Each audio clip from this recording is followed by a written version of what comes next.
Over the last few weeks, I've been working on my dream office build. I started with a storage room that was very poorly used, and over the last few weeks, I've been able to turn it into a really nice space. The one problem is the acoustics are terrible. There's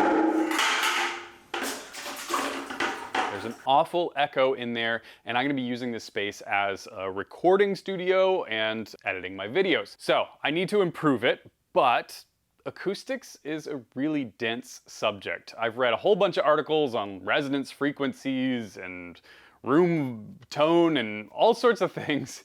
It basically got my head spinning to the point where I actually called an expert to see how much it would cost to get a professional room treatment, and I was immediately sticker shocked. So I've come up with a few DIY solutions that I'm gonna try, and I'm gonna take some recordings before and after, and we'll see whether it was worth the time or not.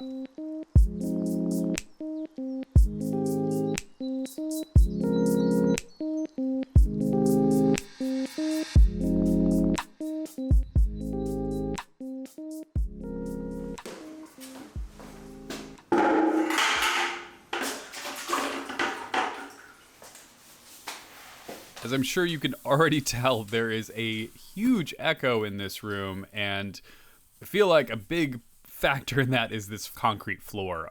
Any flat surface that without any sort of padding is going to cause some reflection in the sound. And although I really like the look of the raw concrete floor, and I spent a lot of time trying to get it clean, scraping up the old floor, it'll sound a lot better in this room if I add a bit of padding. So I'm adding on these carpet tiles. These are peel and stick, starting from the center of the room and working my way out so things are nice and centered.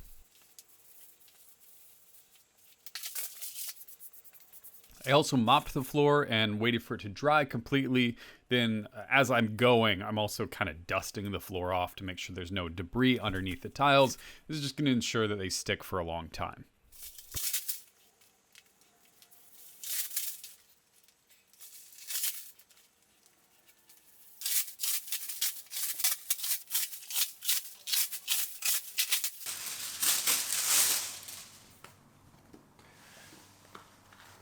The outside tiles need to be cut, but I don't really use a measuring tape to measure them out. Instead, I slide them into place, make a couple marks with a Sharpie, and then cut them from there.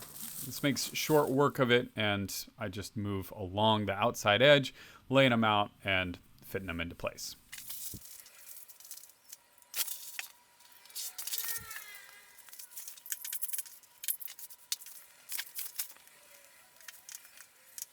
Now, I'll admit that it would probably be better to have a thicker carpet in here, but considering that this is kind of part of my wood shop, I didn't want a thick pile to just get full of sawdust. This will be easy to vacuum, and if I ever spill anything on it, I can always just swap out a tile. I bought a couple extras.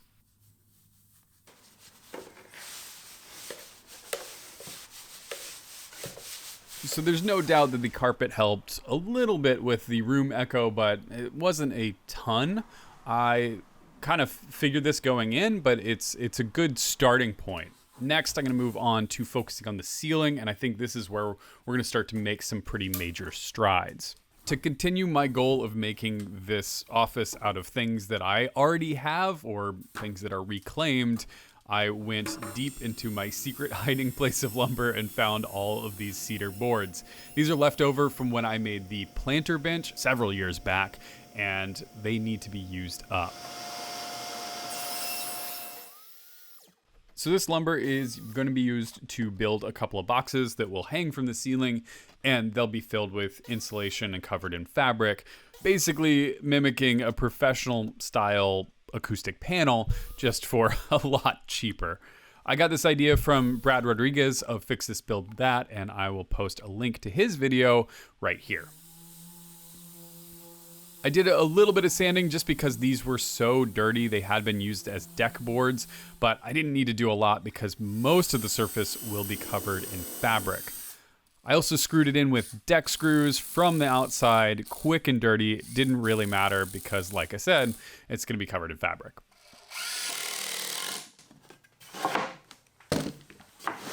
I have just enough room on my ceiling to hang 6 of these panels, so I'm going to maximize it. I made 12 of these sides, flip the side over, and then I just connect it to another side, and you got yourself a complete panel. Just so you know, I have put together a set of plans for these. If you are interested, go check out almfab.com/plans. It'll give you a cut list. For a couple bucks, you can have all the instructions to make as many of these as you need for your space. I think that these can be incredibly handy inside of a basement where you've got a lot of echo, or if you just want to kind of shield sound from the flooring above. They're super easy to install, really easy to make, and as you can see, I batched out 6 of them super quickly out of just scrap wood. To hang the panels from the ceiling, I'm going to make kind of a variation on the French cleat. This is the same design that Brad Rodriguez used, and he got it from Alexander Chappelle. I'll link to both of their videos in the notes below. It's a super clever way to hang these panels without seeing any of the fasteners. I rip cut a 45-degree angle onto my workpiece and then cut it up into small pieces. These pieces are a third of the size of the inside of the frame, and that allows me to use the extra pieces as spacer blocks on the outside edge. So I was out running errands for this project, and I knew I needed to pick up fabric. I was planning on going to the fabric store, but I was in the hardware store picking up screws for this project, and I looked over and I saw a drop cloth, and I figured it'd be perfect. These packs only cost $12, and I needed 2 of them to cover all 6 of these frames. To attach the canvas to the frames, I cut them to fit, making sure I had enough excess to staple. And then I used a staple gun to attach them, working from the center outward. This does take a little bit of practice. You want to be careful to keep the fabric taut, but not overstretch it so you're distorting the fabric. I'm kind of keeping an eye on the left and the right side to make sure that the excess is staying even. And then I'm constantly pulling kind of towards the ends to make sure that I don't have any bellies or sags in the fabric. Speaking of the ends, to get those nice and squared up, I found that kind of tucking this corner in worked out really well. I didn't want it to look like a wrapped package. I don't know if these are hospital corners, but it's something kind of like a hospital corner. It takes, again, just a little bit of practice to get used to it, and by the time I'd done 6 of them, I was getting pretty quick.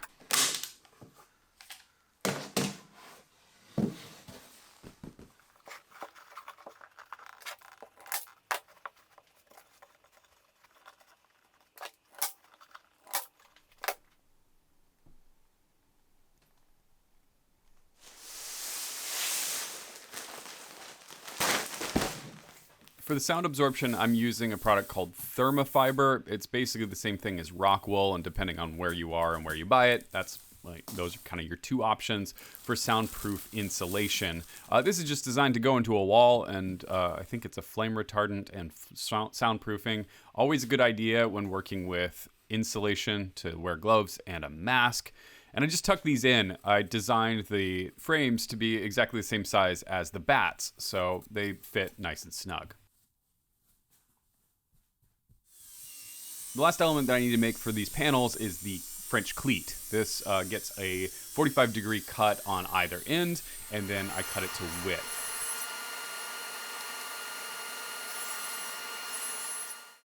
Now you can see how this design works. You've got the cleats on either end, and this just slots in. So you screw it to the ceiling, you slip the panel over the top of it, and it's plenty strong enough to hold it up.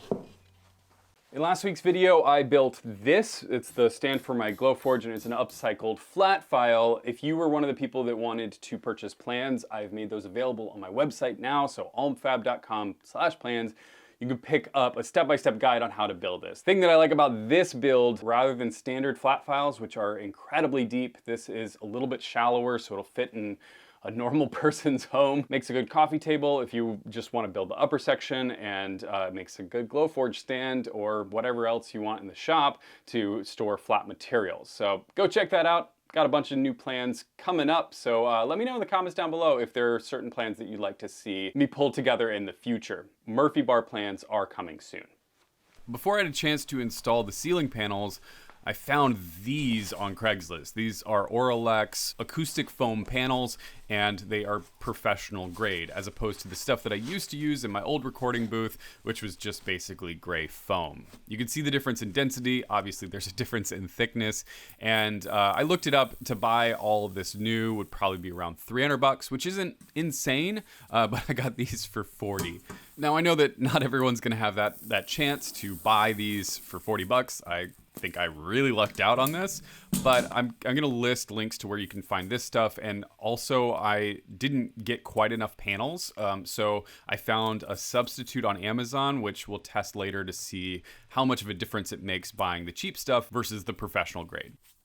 To attach them to the wall, I used some double stick tape that I already had in the shop. This it seemed to be holding pretty strong, so I decided to give it a shot. I started putting up the panels, and they were going just fine. But about an hour later, I came back and they were all on the floor. Oops. So after a quick bit of research and a trip to the hardware store, I got some much sturdier tape. This is the 3M Extreme. I'll post a link down below. And this worked way better. This stuff is made for holding signs outside, and there's really no stopping it. It gripped immediately to the foam, and the only way to get it off is to actually rip the foam. I think the most time-consuming part of this whole process was just getting the red tape off the back. I found by slipping a knife underneath, I was able to remove it pretty easily. A lot of these panels were glued together. For the most part, that was convenient, but some of them had like chunky bits of some sort of foam adhesive on them. So I tried to cut away the uglier sections, and then I had to puzzle piece together some of the smaller bits just to cover as much of the wall as possible. The knife that I like using for cutting foam is called a Tajima. I'll post a link down below. I love these long bladed knives, and you can actually resharpen them, which I think a lot of people don't realize. The blades are really expensive because they're high quality steel. I recommend using like a leather strop to resharpen them, and if you keep that up, a pack of blades is gonna last you forever.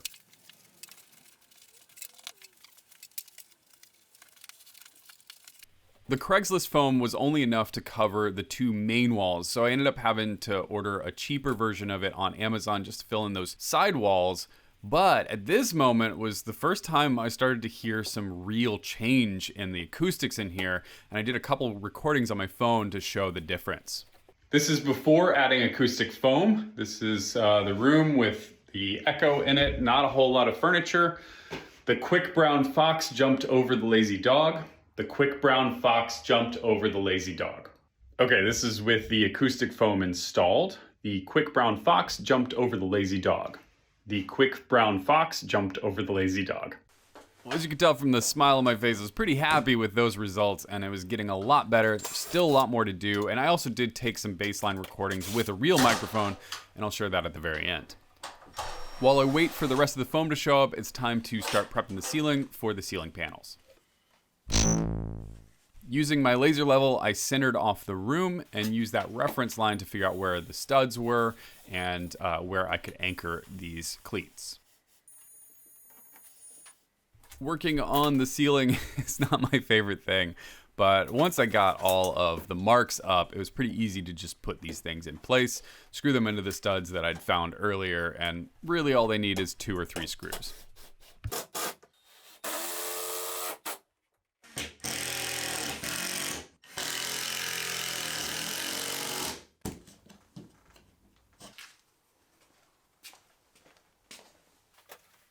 The panels were a little awkward to slip into place. It was hard to, obviously you can't see what you're doing at all, so you just press it up against the ceiling, kind of push them around until they lock on that cleat. It takes a minute, but once they're in, it's pretty great. Yeah. That'll work. The first one went way smoother than the second one. The second one kind of fought me a bit, and I could not get it to lock on.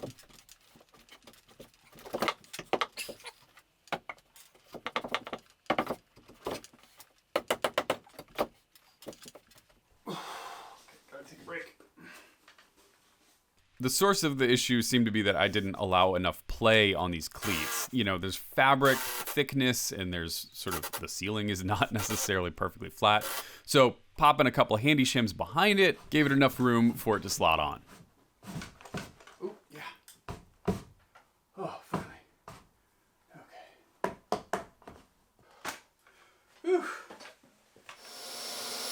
Needless to say, I cut the rest of the cleats down a little bit to make my life easier.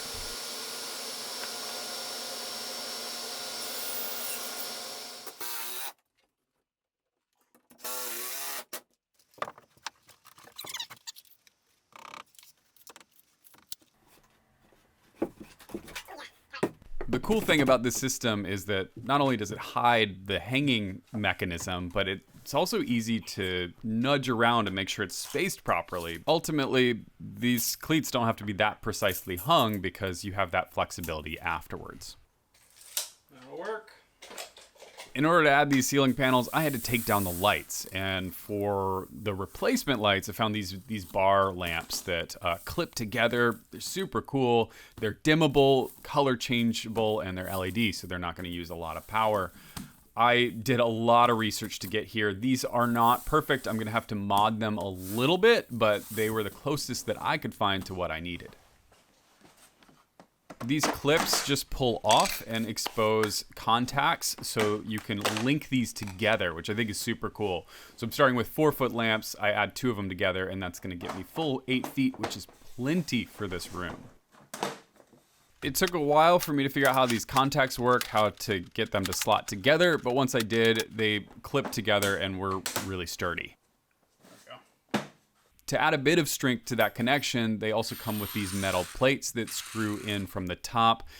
This is where I'm starting to get into the mod territory because these are not intended to be flush mounted to a ceiling. I went back to the hardware store, bought some high chews and some set screws, and these will sit a lot deeper in the track so I don't have to worry about them getting in the way when I mount them on the ceiling.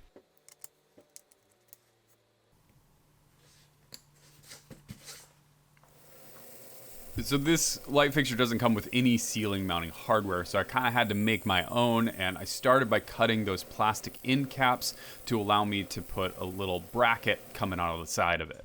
As you can see, that exposes the track that's in the extruded aluminum, and then I can make a little bracket out of the hardware that they sent with the pack. I had a couple of these linkage pieces left over, and so I drilled a couple holes in them and then cut them apart, getting 2 out of each of those brackets.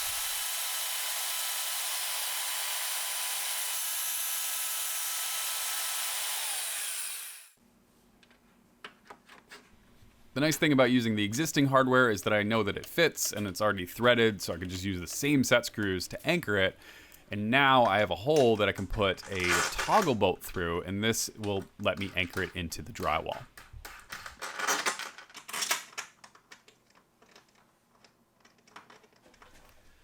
To get a cleaner look, I decided to hide the electrical behind one of the acoustic panels. To do that, I cut a new hole, and this is a trick that I learned a long time ago to keep a job site clean, is you just tape a bag underneath where you're cutting. It doesn't stop 100% of the drywall dust from getting everywhere, but it does take care of most of it, and it's way easier than dealing with a vacuum hose. Once I have my hole cut, I can remove it and then run the wire through the new hole and eventually patch up the old hole.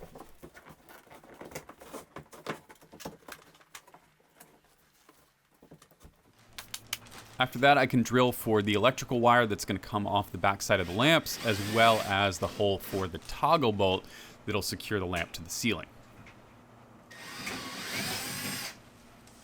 After that, I was ready to install the light fixtures. These are 8 feet long, so I needed a little bit of help from Ashley to support the other end. I started by threading through the lamp wire and coming out through that hole that I cut. Eventually, I'm going to put a box in there to contain it. Once it's fished through, then I can pop in the first toggle bolt, go over to the other side and pop in the second. Then it's a matter of tightening up the bolts and getting it flush to the ceiling.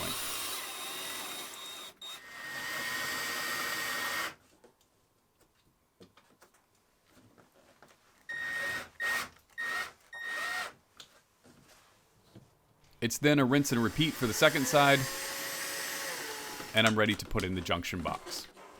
This is what's called a new work box. It has a couple little tabs on the inside that tighten up on the back side of the drywall and hold it into place.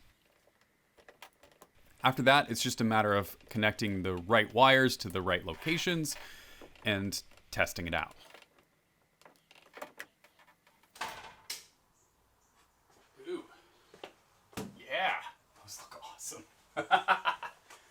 Those look amazing. So it comes with a remote so you can control it easily, change the color temperature and the brightness. Everything appeared to be working properly, so I went ahead and buttoned it up.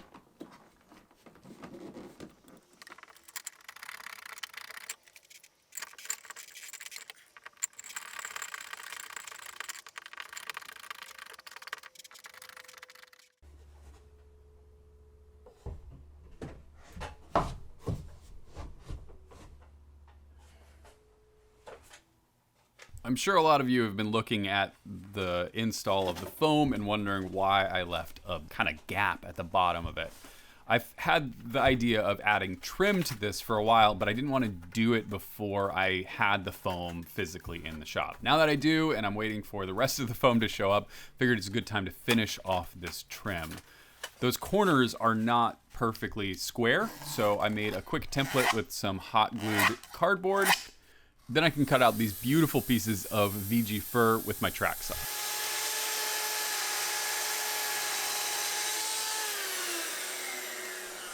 These larger pieces are going to go against the back wall on either side of the door, and they're going to act as shelves. I wanted the outside corner to be rounded over so it looks a little more finished and nothing gets caught on it.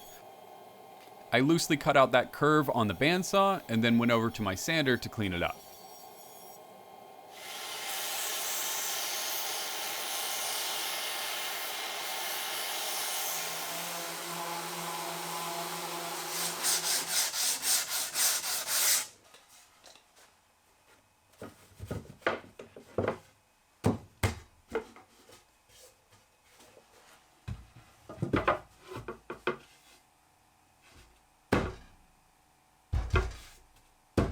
The cardboard template gave me a perfect fit on the first try.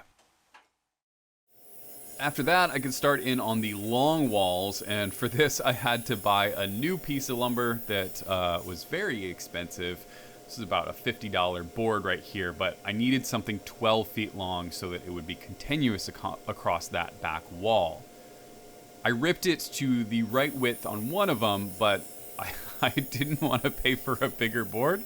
And most of this board is going to be hidden, honestly, behind that other trim. So I just glued some scrap pieces that I had around the shop to the backside of this board. They'll never be seen, but it's a good way to conserve lumber and not spend quite so much.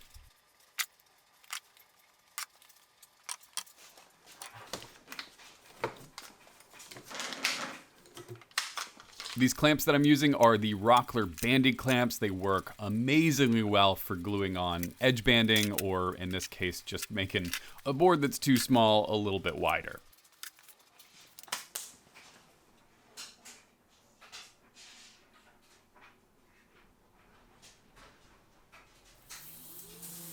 Working with a board this size in my size shop is really challenging. I couldn't fit it through my thickness planer, and it doesn't even fit on the bed of my chop saw, so I had to do everything with a palm sander and a handsaw.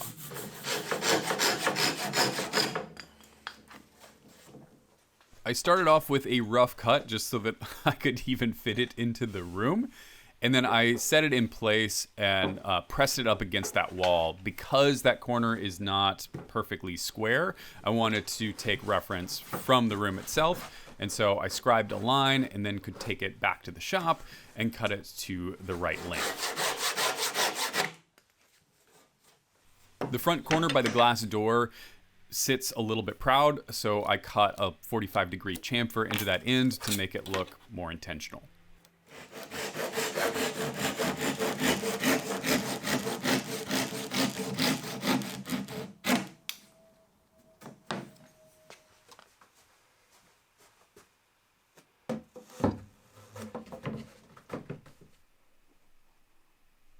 The trim was starting to take shape, but I still needed something to kind of anchor it, so it's not just like a little 90-degree angle on that wall. I still had quite a bit of the tongue and groove paneling that I used to do the walls, so I took that, ripped those into strips, and then rounded over one edge. Once those were made, I decided to put finish on all of the parts. So I could finish both sides at the same time. I used a couple of Rockler bench cookies to hold up my workpiece. I'm going to be using the same finish I used on the walls. This is the Total Boat Halcyon Clear. Making sure to mix it up plenty before I use it. And then again, I'm using the gloss varnish first and going over the top of that later. After 2 coats, I go over the top of that with the satin finish and put 2 coats of the satin. This is the same process that I use for the walls. I actually have a whole video on using water-based finishes, so if you're curious to learn more, go check that video out. The nice thing about this finish was I was able to get all 4 coats on inside of an afternoon, and by the next morning, it was ready to install.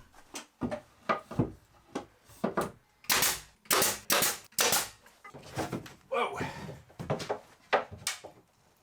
Come on.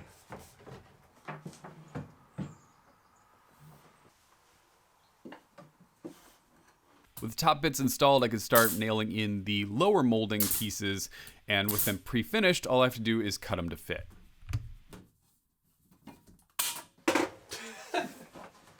Okay.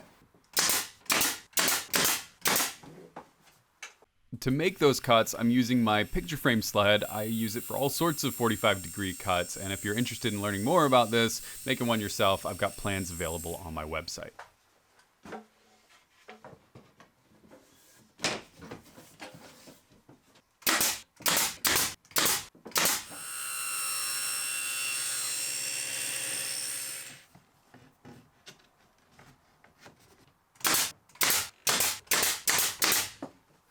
Underneath the shelves, there's going to be this exposed flat end, and this is not a safe cut to make on a router on this end grain, so instead I just used my drum sander and rounded it over by hand.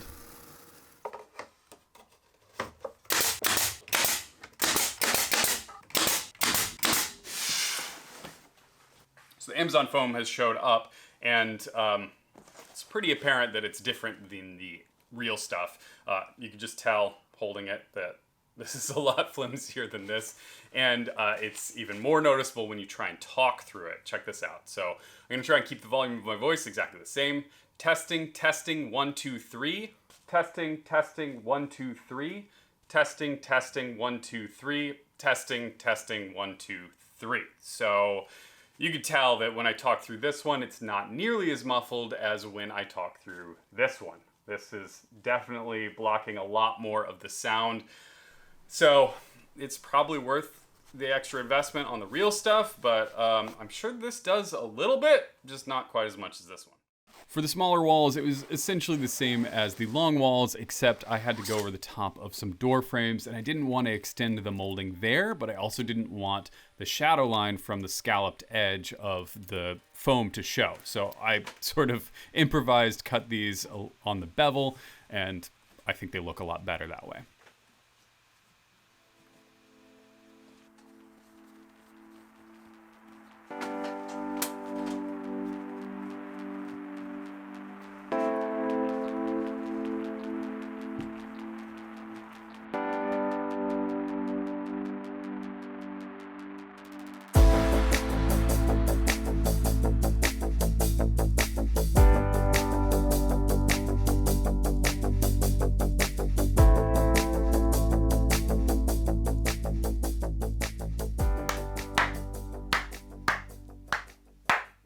I mean, the echo is basically gone. It sounds so much better in this room. And if you don't believe me, here's a clip from my last outro in this room. There's still a lot left to do. I still have to put finish on the walls and put in the outlets, and I've got to fix the lighting. The acoustics are terrible.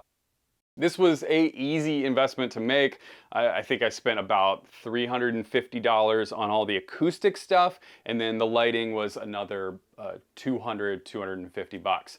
Well worth it. The lighting is awesome. I've been spending several days in here. It took me a little while to get the right settings because it can go super bright and super warm, which is a little too much, to be honest, but some of the lower settings are really nice. And to be able to change the color temperature of it throughout the year, when it's in the winter, brighten it up a little bit, is gonna be really, really nice. So obviously all that stuff's gonna be listed in the links down below, along with, you can pick up plans on my website for both these and the flat file if you're interested in that. As always, a big thank you to my Patreon supporters. You guys are the best, and I'm gonna leave you with some sound clips that I took throughout this process, kind of the before, during, and after, from an actual microphone so that you can hear how much the difference changed. I will also say that you've been listening to my voiceover this entire time, and that was all recorded in this room. So if that sounded good, then I did my job. Thanks a lot, and I'll catch you in the next one. This is the test of the room without acoustic foam. The quick brown fox jumped over the lazy dog. Testing, testing, 1, 2, 3. This is the test of the room with acoustic foam. The quick brown fox jumped over the lazy dog. Testing, testing, 1, 2, 3. This is the test of the room with ceiling panels and acoustic foam installed. The quick brown fox jumped over the lazy dog. Testing, testing, 1, 2, 3.